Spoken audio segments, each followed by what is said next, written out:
नमस्कार, हमारे IGNOU audio books channel पर आपका स्वागत है।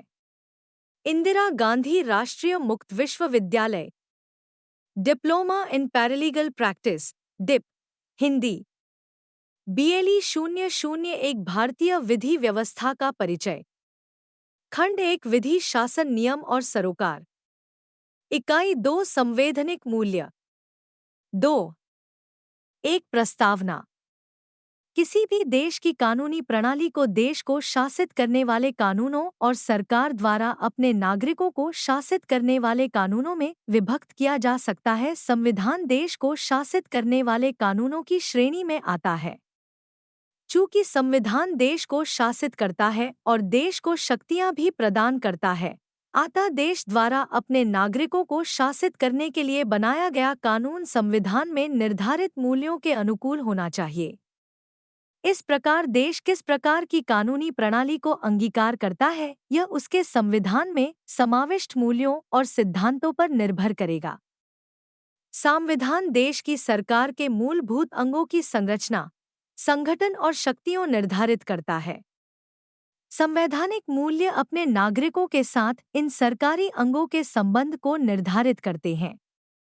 वे नागरिकों के अधिकारों और राज्य को दिए जाने वाले दायित्वों को परिभाषित करते हैं, ताकि वे उन अधिकारों को बढ़ावा दे रहे हैं और उनकी रक्षा कर सकें। वे देश की विधायी, विधि निर्माण शक्तियों को भी परिभाषित करते हैं। 2 उद्देश्य। इस इकाई के अध्ययन के पश्चात आप संविधान का अर्थ समझ सकेंगे। संविधान की आवश्यकता, अनिवार्यता और महत्व को स्पष्ट कर सकेंगे। भारतीय संविधान के स्वरूप का वर्णन कर सकेंगे और भारतीय संविधान में निहित मूल्यों का परिचय प्राप्त कर सकेंगे। 2.3 संविधान का अर्थ। एम सीरवई के अनुसार संविधान एक ऐसा दस्तावेज, प्रलेख है जिसमें विशेष विधिक पवित्रता, सैंक्टिटी है और जो सरकार या राज्य के अंगों के ढांचे और मुख्य कार्यों को निर्धारित करता है। यह उन सिद्धांतों को भी स्थापित करता है जिनमें अंगों की शक्तियों, कार्यों और संगठन के संदर्भ में इन अंगों के संचालन को शासित किया जाना चाहिए। संविधान लोगों के साथ इन अंगों के संबंध को भी नियंत्रित करता है। अब यहाँ पर हमें यह समझने की आवश्यकता है कि संविधान में सामान्यतया मूलभूत सिद्धांत होते हैं और इन अंगों को शासित करने वाले सारे नियम नहीं होते। संविधान को देखने का एक तरीका यह है कि यह शासन के लिए आधारभूत ढांचा निर्मित करता है। जिस तरह मानव कंकाल, ह्यूमन स्केलेटन, वह आधारभूत संरचना है जिस पर हमारा शरीर बनता है, उसी तरह संविधान देश का आधारभूत कंकाल है जिस पर सभी कानून, नियम और विनियम आश्रित हैं। सरकार द्वारा निर्मित कोई भी कानून, नियम या विनियम जो ढांचे से बाहर जाता है, वह कानून के विरुद्ध होता है। आधुनिक राज्य के 3 मूलभूत अंग होते हैं, जिनके नाम हैं विधायिका, कार्यपालिका और न्यायपालिका। विधायिका कानूनों का निर्माण करता है। कार्यपालिका विधायिका द्वारा निर्मित कानूनों को कार्यान्वित करती है। न्यायपालिका इन कानूनों की व्याख्या करती है। इस तरह प्रत्येक आधुनिक देश में संविधान राज्य के इन अंगों की शक्तियों, कार्यों, संरचना और सीमाओं से संबंधित होता है। संविधान, विधायिका, कार्यपालिका, न्यायपालिका, नागरिक। 2.4 संवैधानिक मूल्य। भारत का संविधान 26 जनवरी 1950 को लागू हुआ। संविधान के लागू होने से भारत सरकार अधिनियम 1935 द्वारा शासित था। भारतीय संविधान बनाने के लिए 1946 में संविधान सभा गठित की गई। संविधान सभा ने 26 नवंबर 1949 को भारतीय संविधान को अंगीकार किया। विश्व के कई संविधानों की कार्यप्रणाली को ध्यान में रखकर संविधान के उपबंध तैयार किए गए। विश्व के विभिन्न संविधानों, और कार्यप्रणालियों के अध्ययन से संविधान निर्माताओं की जानकारी और अनुभव की अभिवृद्धि हुई। इसी का परिणाम है कि आज भारत का जो संविधान है वह अद्वितीय, व्यापक और आधुनिक संविधान है।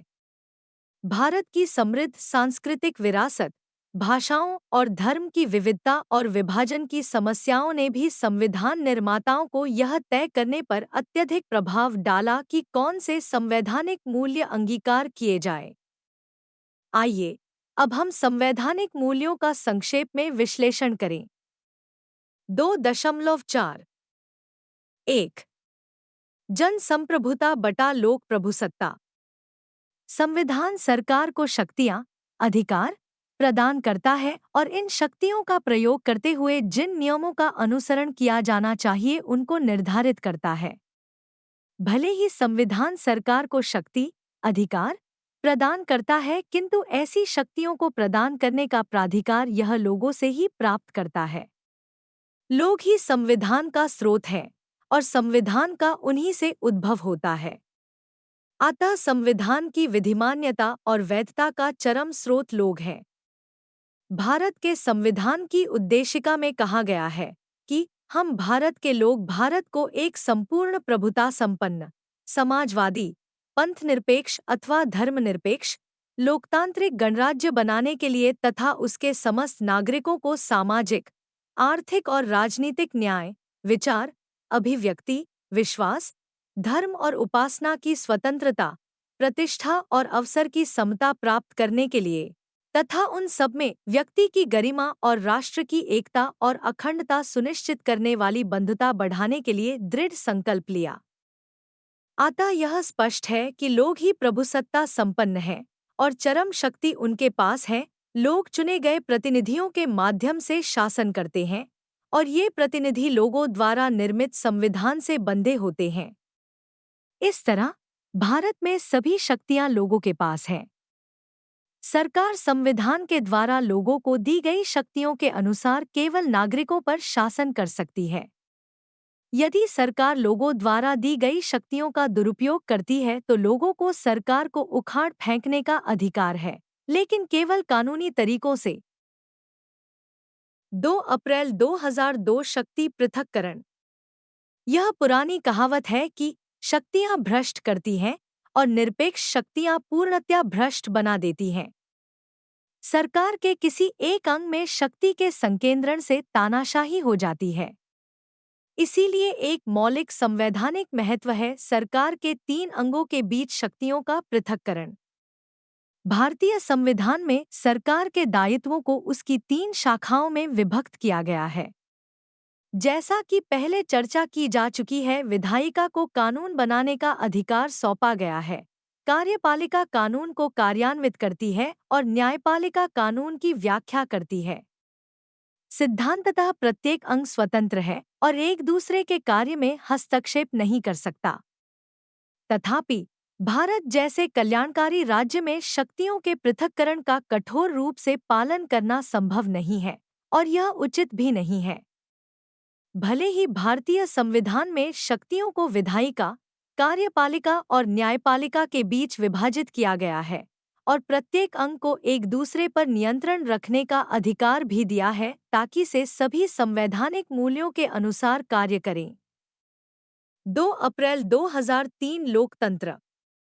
लोकतंत्र से अभिप्राय है कि लोग आम राय, मतैक्य द्वारा स्वयं शासन करते हैं। लोकतंत्र 2 प्रकार का हो सकता है। प्रत्यक्ष लोकतंत्र, डायरेक्ट डेमोक्रेसी।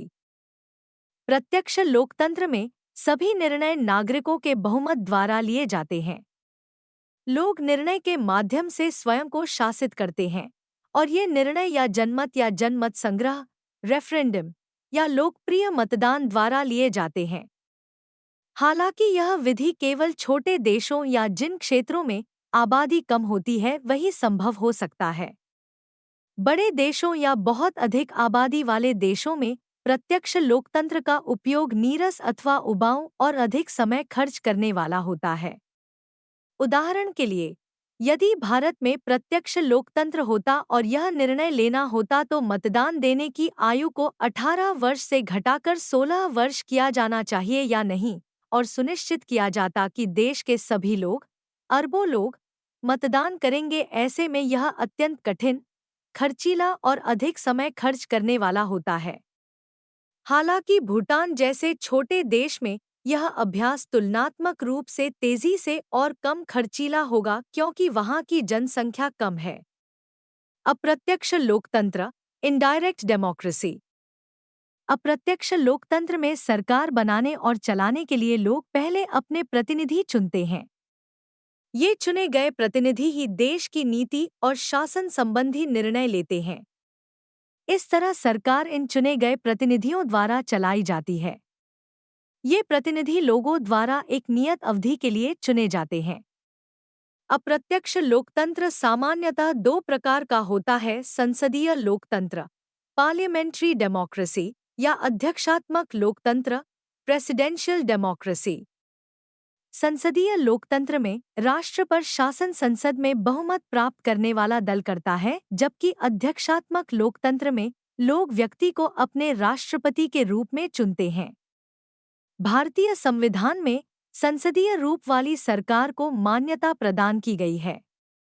भारतीय लोकतंत्र की मूलभूत विशेषता है कि सरकार विधायिका के प्रति उत्तरदायी है। भारत का राष्ट्रपति नाममात्र का प्रमुख होता है। वास्तविक कार्यकारी शक्ति प्रधानमंत्री और उसकी मंत्रिपरिषद में निहित होती है। 2.4 संविधान पद्धति।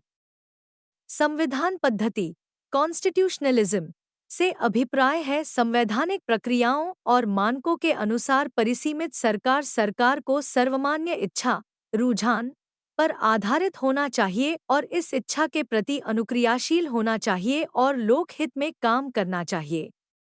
एक वास्तविक संवैधानिक शासन प्रणाली में विधि शासन, लोकतंत्र और चुने गए प्रतिनिधियों की सरकार होनी चाहिए। संवैधानिक शासन प्रणाली की अन्य विशेषता है कि लोक शक्ति सीमित होनी चाहिए।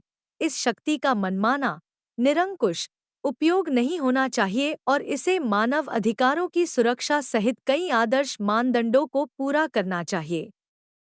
संविधान पद्धति में शक्ति पृथक्करण, स्वतंत्र न्यायालय, विधायिका और कार्यपालिका के कार्यों की न्यायिक समीक्षा और सरकार में अत्यधिक मात्रा में खुलापन और जवाबदेही भी अपेक्षित है।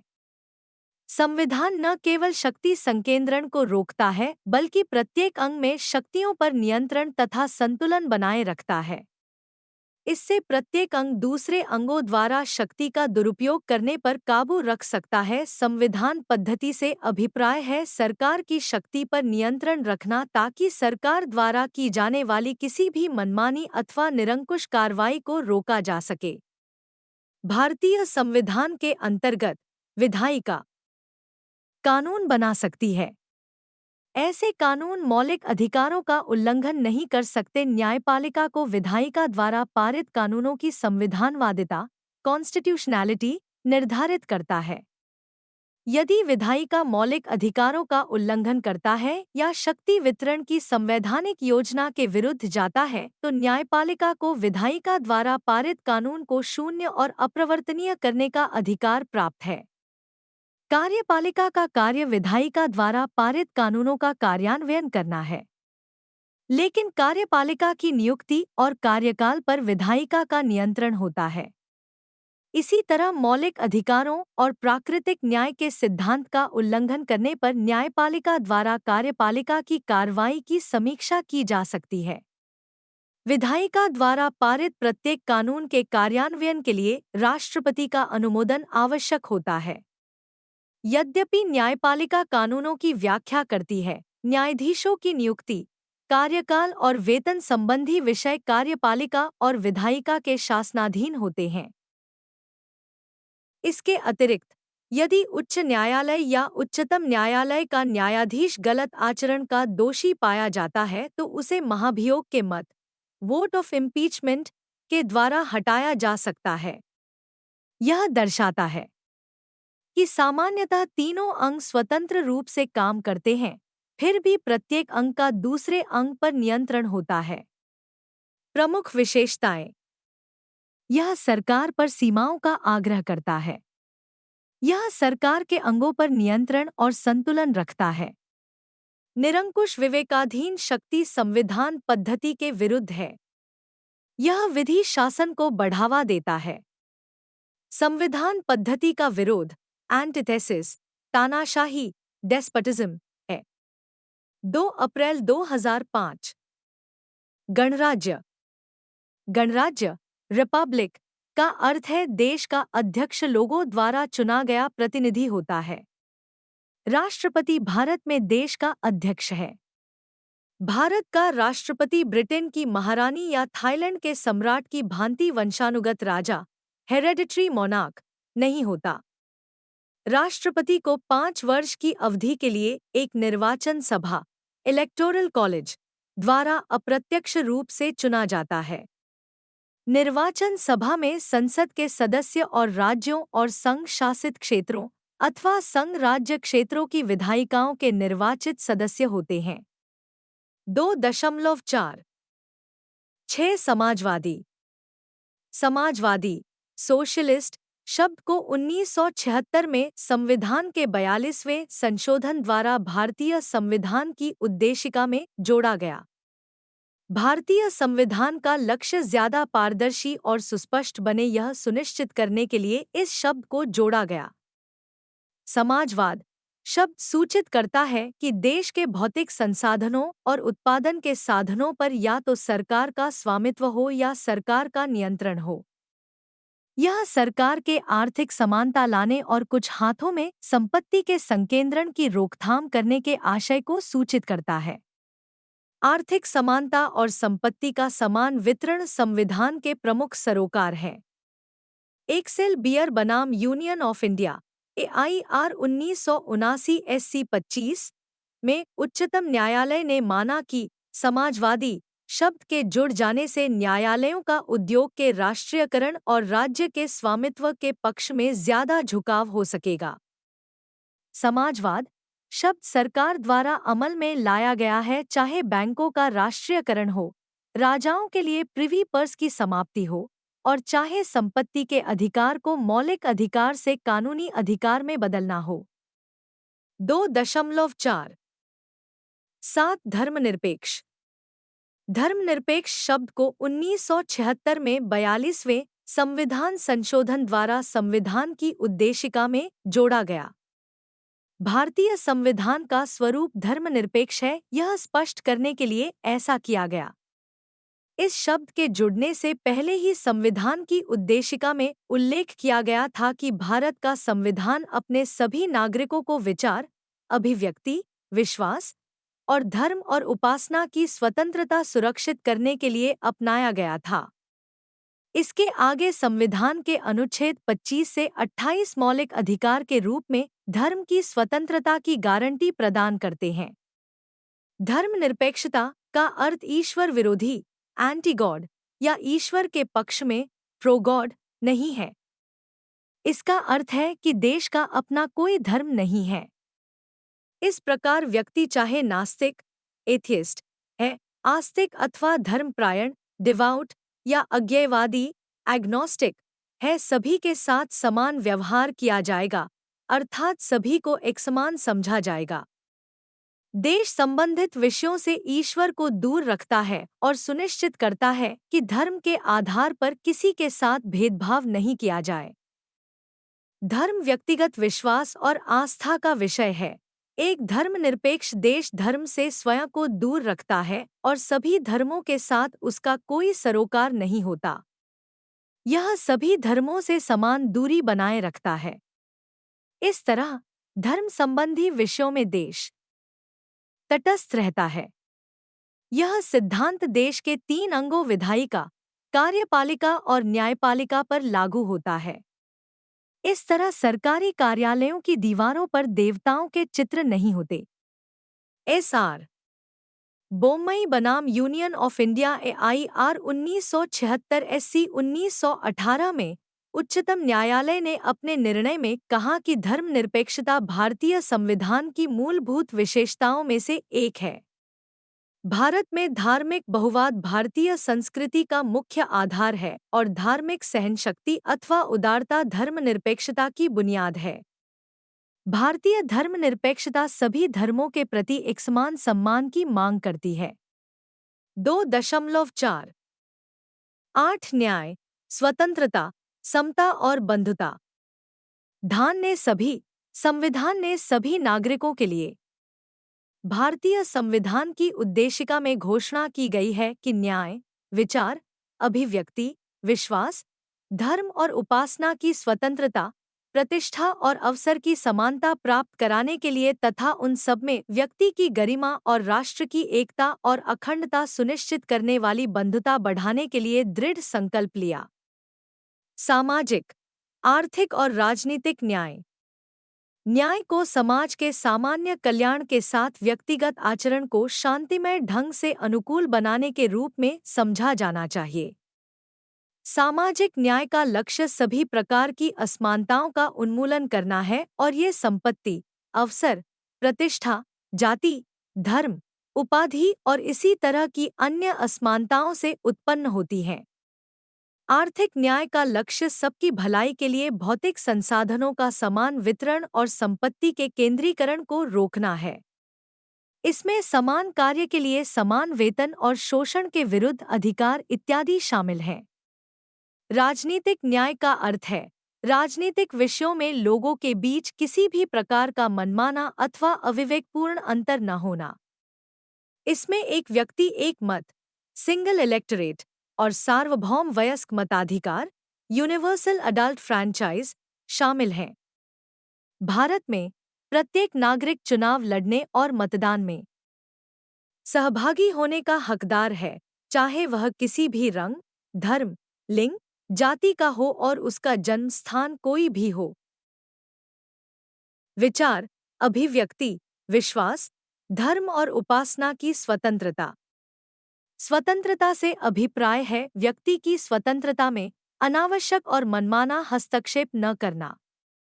विचार और अभिव्यक्ति की स्वतंत्रता को अनुच्छेद 19(1)(a) के अंतर्गत भारतीय संविधान द्वारा स्पष्टतः गारंटी दी गई।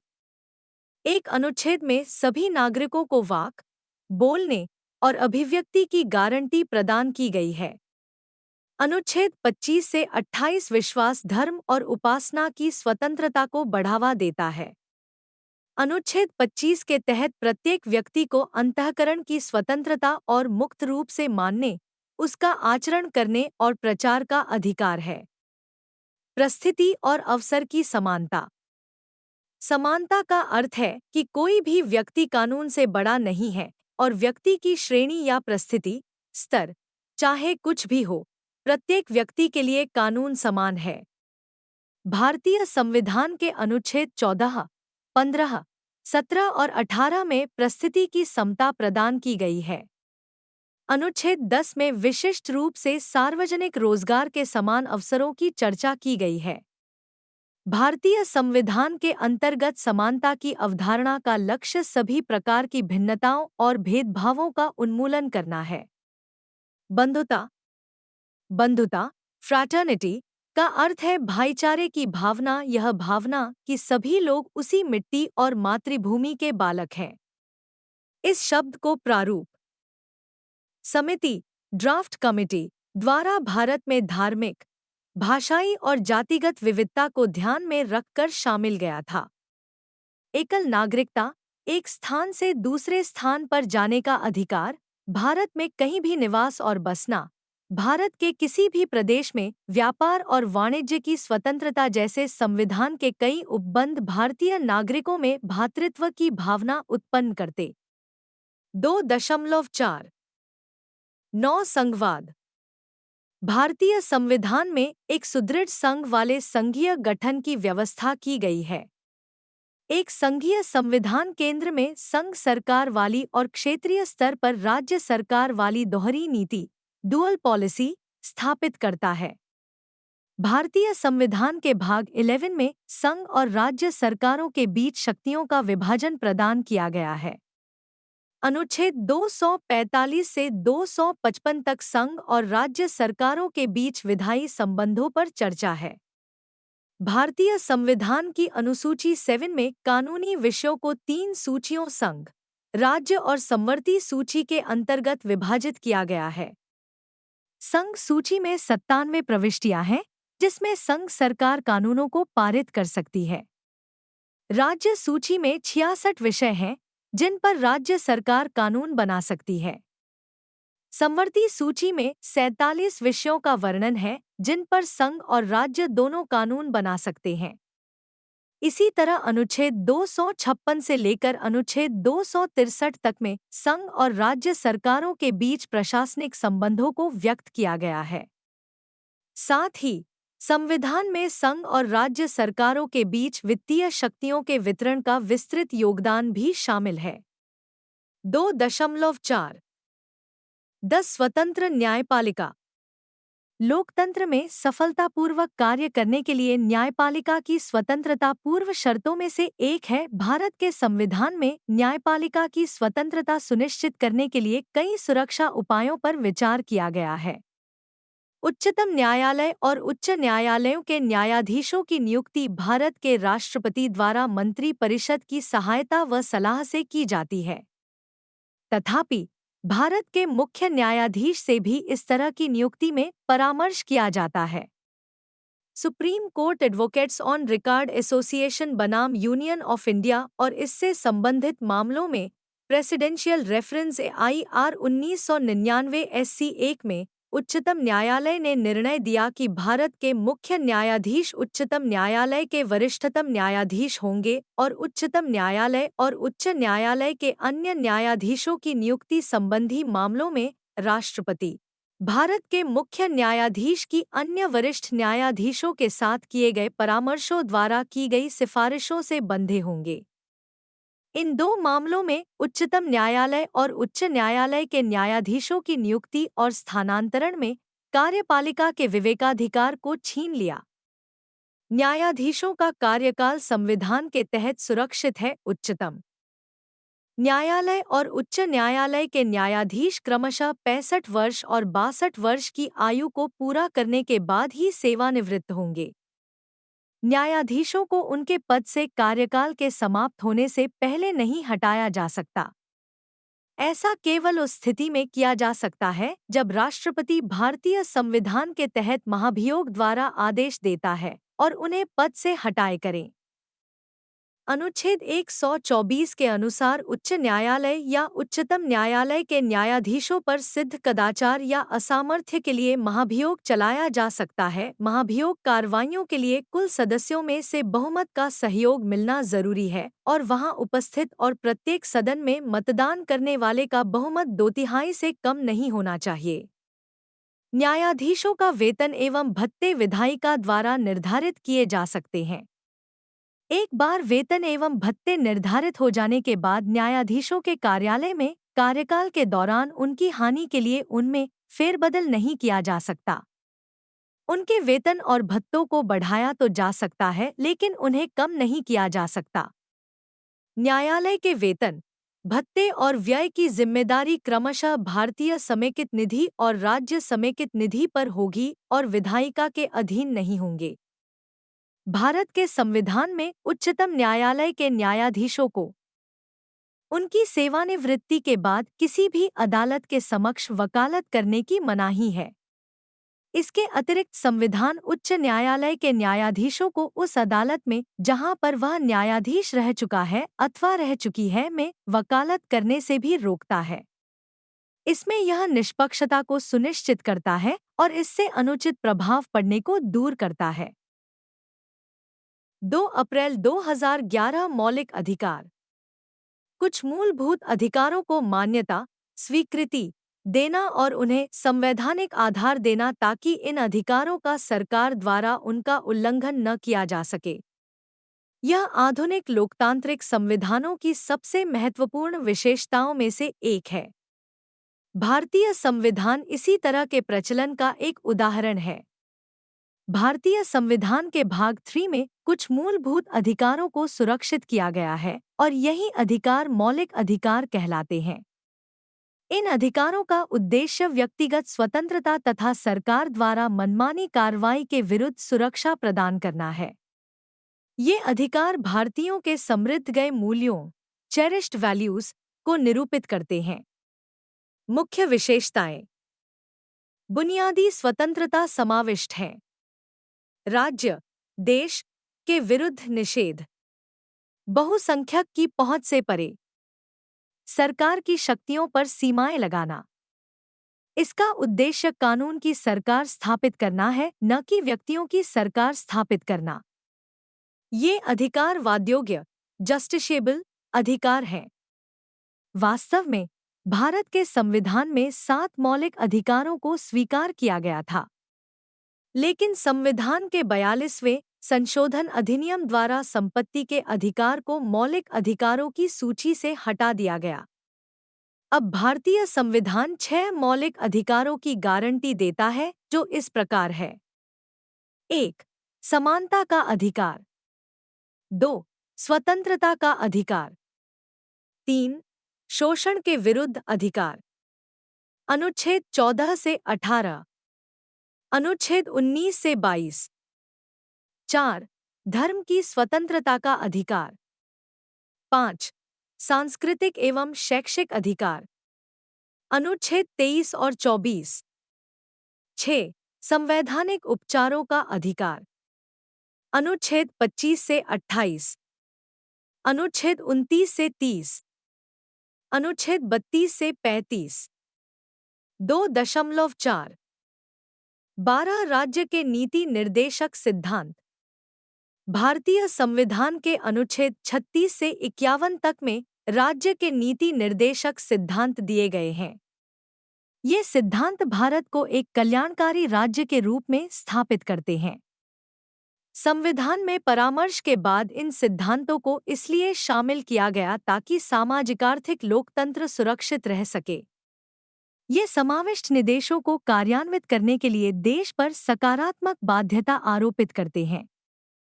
इनमें देश के शासन में विधायिका और कार्यपालिका को शासित करने और मार्गदर्शन के लिए व्यापक सिद्धांत सम्मिलित हैं। मुख्य विशेषताएं। सरकार के लक्ष्यों व उद्देश्यों को निर्धारित करना। कानून बनाने और नीतियों निर्मित करते समय राज्य के नीति निर्देशक सिद्धांत को ध्यान में रखा जाना चाहिए। राज्य के नीति निर्देशक सिद्धांतों को लागू करने के लिए सरकार पर सकारात्मक बाध्यताएं आरोपित करते हैं। ये आधुनिक लोकतांत्रिक देश के लिए सामाजिक और आर्थिक कार्यक्रम बनाते हैं। ये अवाद्योग्य नॉन जस्टिसेबल अधिकार हैं। 2.5 सारांश। इस इकाई में हमने निम्नलिखित के बारे में अध्ययन किया है। संविधान का अर्थ और आधुनिक लोकतंत्र में यह कैसे और क्यों जरूरी है। विभिन्न प्रकार के लोकतंत्रों का अर्थ। मानव अधिकारों और मानव गरिमा के लिए समाजवाद, धर्मनिरपेक्षवाद जैसे विभिन्न मूल्य जिन पर हमारे संविधान में बल दिया गया है। नागरिकों के अधिकारों की सुरक्षा हो सके यह सुनिश्चित करने में संविधान की भूमिका और उद्देश्य। देश के विभिन्न अंगों के कार्य और संविधान में विद्यमान कार्यप्रणालियों के माध्यम से उन्हें किस प्रकार नियंत्रित किया जाता है। धन्यवाद। मिलते हैं अगले वीडियो में।